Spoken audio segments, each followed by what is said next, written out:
S&P 500 한 번쯤 들어보셨죠? 미국 대표 500개 기업 지수. 많은 분들이 그냥 적당히 사 모으면 되는 줄 알아요. 근데 실제로는 아닙니다.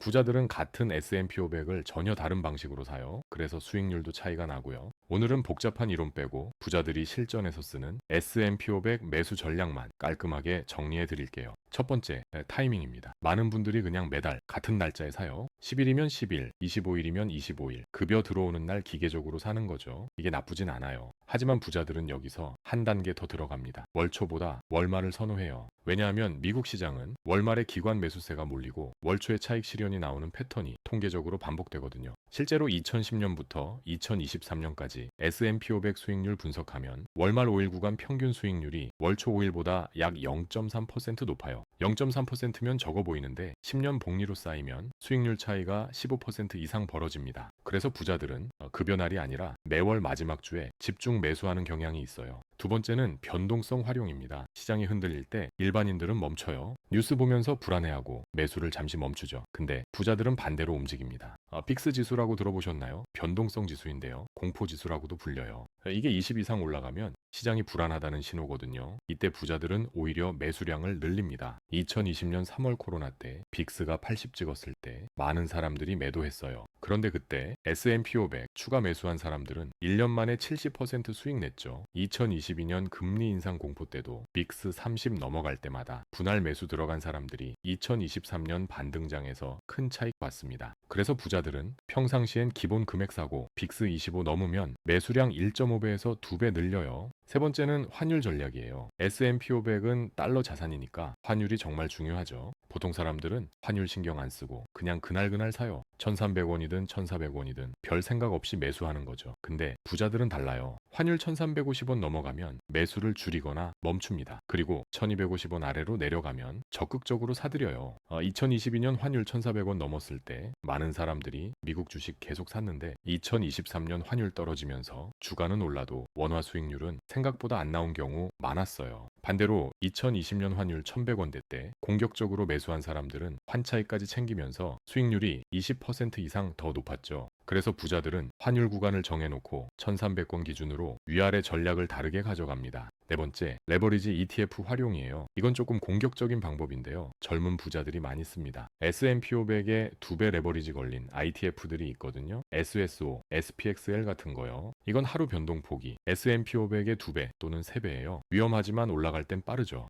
부자들은 이걸 포트폴리오 10%에서 20% 정도만 전략적으로 섞어요. 전체를 레버리지로 가는 게 아니라 일반 S&P 500 70에서 80%, 레버리지 10에서 20% 이렇게 분산하는 거죠. 2023년 상반기처럼 상승장에서 이 비율로 가면 수익률이 30%에서 50%까지 훨씬 빠르게 올라갔어요. 물론 하락장에선 손실도 크니까 빅스 낮을 때만 레버리지 비중 유지하고 불안해지면 비중 줄입니다. 다섯 번째는 배당 재투자예요. S&P 500은 분기마다 배당금 나오잖아요. 일반인들은 이거 그냥 통장에 쌓아두거나 생활비로 쓰는데 부자들은 배당금 나오면 바로 그 돈으로 S&P 500 추가 매수합니다. 자동 재투자 옵션 켜놓고 배당 받는 즉시 다시 주식으로 전환하는 거죠. 이게 장기로 가면 복리 효과가 엄청나요. 20년 누적하면 배당 재투자 여부만으로 최종 자산이 40% 차이 납니다. 1억 투자했을 때 배당 그냥 쌓아두면 3억 되는데 재투자하면 4억 2천 되는 시기예요. 요즘 국내 증권사들도 배당 자동 재투자 기능 다 지원하니까 꼭 설정해 두시는 거 추천합니다. 여섯 번째, 섹터 로테이션이에요. S&P 500 안에도 업종별로 흐름이 다르거든요. 기술주 강할 땐 QQQ 비중 늘리고 경기 회복기엔 산업재, 금융 비중 높이는 거죠.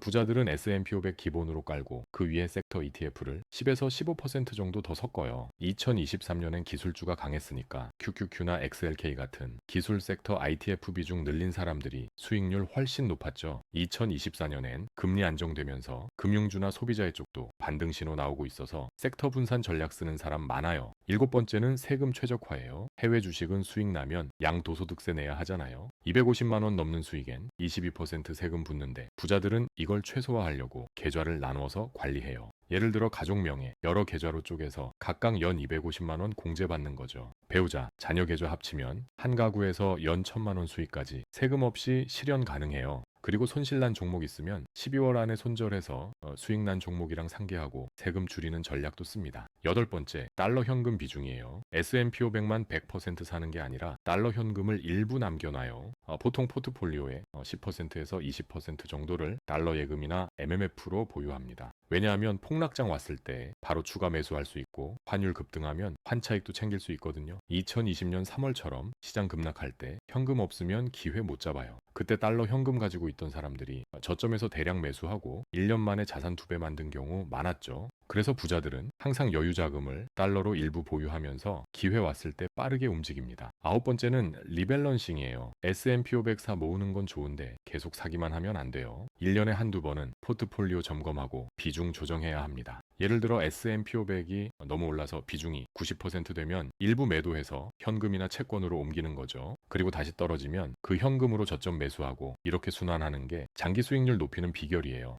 부자들은 매년 1월이나 7월 같은 시점 정해놓고 기계적으로 리밸런싱 합니다. 열 번째, 심리 관리예요. 이게 사실 제일 중요해요. 전략 다 알아도 실행 못하면 소용없거든요. 부자들은 시장 폭락에도 절대 패닉셀 안 해요. 오히려 그때 더 사죠. 2022년 S&P 500이 20% 빠졌을 때 대부분 사람들 손절했는데 부자들은 그때 오히려 매수 늘리고 2023년 반등장에서 큰 수익 거둬갔어요. 심리관리 위해서 부자들이 쓰는 방법은 뉴스 끄기, 차트 덜 보기, 장기 플랜에만 집중하기예요. 당이 변동에 흔들리지 않으려고 아예 앱 알림 끄고 분기마다 한 번씩만 계좌 확인하는 사람도 많아요. 11번째, 복리 시뮬레이션이에요. 부자들은 투자 시작 전에 복리 계산기 돌려봅니다. 매달 얼마씩 넣으면 10년 후, 20년 후 얼마가 되는지 미리 시뮬레이션 해보는 거죠. 예를 들어 월 100만 원씩 연 평균 8% 수익으로 20년 투자하면 약 5억 9천만 원 됩니다. 이걸 미리 알고 있으면 중간에 힘들 때도 목표 보면서 버틸 수 있거든요. 부자들은 이런 장기 시나리오 항상 머릿속에 그려놓고 당의 손실에 흔들리지 않아요. 12번째는 달러 코스트 에버리징, 쉽게 말해 분할 매수인데요. 정확히 어떻게 하느냐가 중요해요. 부자들은 매달 같은 금액이 아니라 주가 수준 보고 금액 조절합니다. S&P 500이 역사적 평균 퍼 17 이하면 매수량 늘리고 퍼 20이 넘으면 줄이는 시기죠. 2024년 초 기준으로 S&P 500 퍼가 약 20 정도인데 이때는 기본 금액만 유지하고 만약 조정 와서 퍼 16에서 17 내려가면 그때 매수량 2배로 늘리는 거예요. 이렇게 하면 평균 단가가 훨씬 낮아지고 장기 수익률도 올라갑니다. 13번째, 수수료 최소화예요. 작은 것 같지만 장기로 가면 엄청 큽니다. 국내 증권사마다 해외 주식 거래 수수료 다른데 보통 0.25%에서 0.5% 받거든요.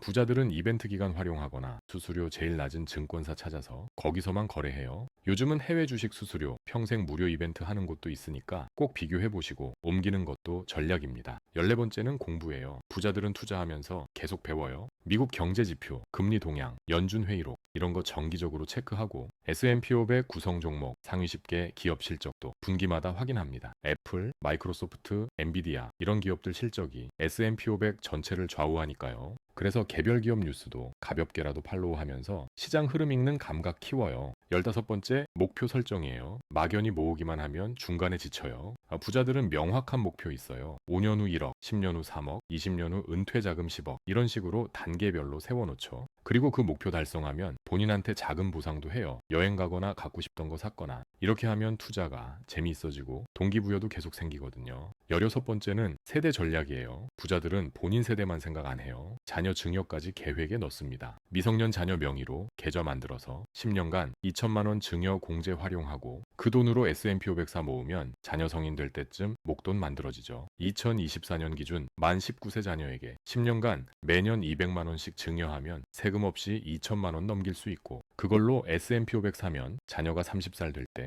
약 1억 가까이 될 수 있어요. 이런 식으로 가족 전체 포트폴리오 구성하면 세금도 아끼고 자산도 빠르게 불립니다. 17번째, 환해지 전략이에요. 환율 변동 리스크 싫으면 환해지 ITF 쓰는 방법도 있어요. 국내 S&P 500 환해지 상품 여러 개 나와 있는데 환율 영향 없이 순수 주가 수익만 가져갈 수 있죠. 다만 환해지 비용이 연일에서 2% 정도 들어가니까 장기로 보면 손해일 수도 있어요. 부자들은 환율 1350원 이상일 때만 환해지 상품 비중 늘리고 환율 낮을 땐 일반 상품으로 갑니다. 18번째는 자동화예요. 부자들은 매수 타이밍 일일이 안 봐요. 증권사 자동 매수 기능 설정해서 매달 정해진 날짜 자동으로 사지게 만듭니다. 그러면 감정 개입 없이 기계적으로 모을 수 있고 타이밍 놓치는 일도 없어요. 요즘 증권사들 다 정기 매수 기능 있으니까 한 번만 설정해두면 알아서 계속 사줍니다. 19번째는 인내심이에요. S&P 500은 단기 상품 아니에요. 최소 10년 이상 봐야 합니다. 부자들은 5년 안에 쓸 돈은 절대 안 넣어요. 10년, 20년 묵혀둘 돈만 투자하죠.